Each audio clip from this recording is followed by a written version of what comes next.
Moi, quand je regarde la situation du Moyen-Orient, notamment la Palestine et Yémen, et que je vois les postes journaux les concernant, des enfants, des femmes et hommes musulmans meurent chaque jour par bombardement par les juifs sionistes et l'Arabie Saoudite pour Yémen, je ne pouvais pas retenir mes larmes. Et je me dis, à quand cette communauté se réveillera-t-elle de son sommeil profond? Souvent, nous qui sommes ici, loin de la région, on ne se préoccupe pas de leur situation. Et tu ne vas trouver que des messages de poste. On aime la Palestine. Palestine, tu n'es pas seul. Ou bien, ya Allah, viens en aide aux Palestiniens. Ou bien, je suis Palestine. Tous ces messages sont bons. Mais penserez-vous que cela va résoudre les problèmes? Que cela va les aider à se défendre contre leurs agresseurs? Ou bien, ce simple message leur servira d'arme pour se défendre? Non. La Palestine et Yémen ont besoin que le monde musulman comprenne la réalité et qu'à la fin que la communauté se réunisse pour éradiquer la force du mal. Musulmans, réveillez-vous. Musulmans, réveillez-vous. Musulmans, réveillez-vous. Les Occidentaux ont tout planifié et œuvré pour cela.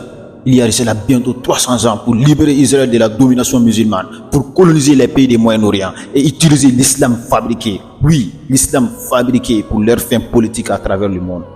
Et cela ne pouvait pas se réaliser sans passer par la dislocation de l'Empire ottoman, Daoula Osmani, l'Empire musulman qui a dominé presque tous les continents du monde pendant 600 ans de règne et faire tomber les califats musulmans également.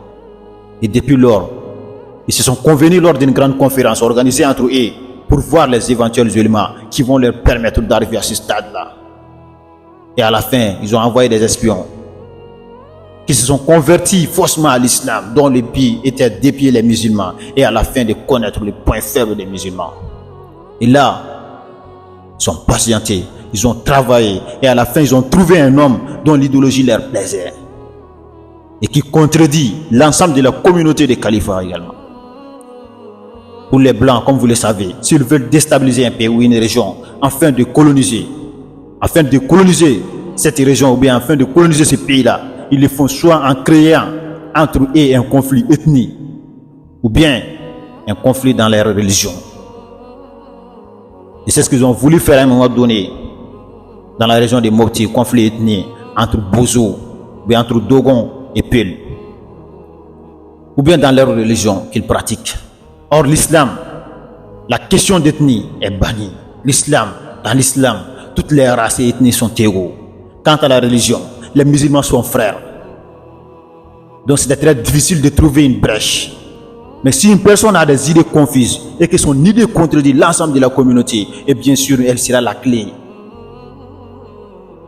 La clé sur laquelle ils vont s'appuyer pour l'aider à avoir beaucoup de partisans. Et à la fin, le groupe sera divisé.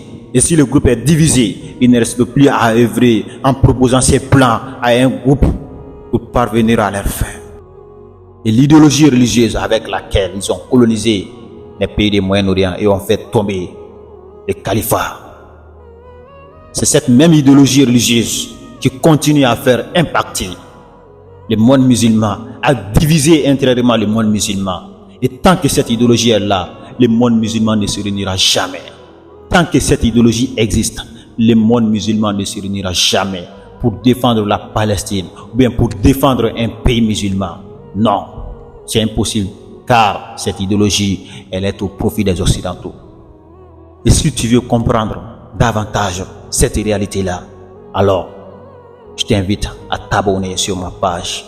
Et Inch'Allah Ta'ala, très prochainement, je ferai des sorties sur cela pour bien éclaircir les choses aux musulmans, afin que le monde musulman prenne conscience de la réalité et afin que les musulmans se réveillent enfin, que les musulmans se donnent la main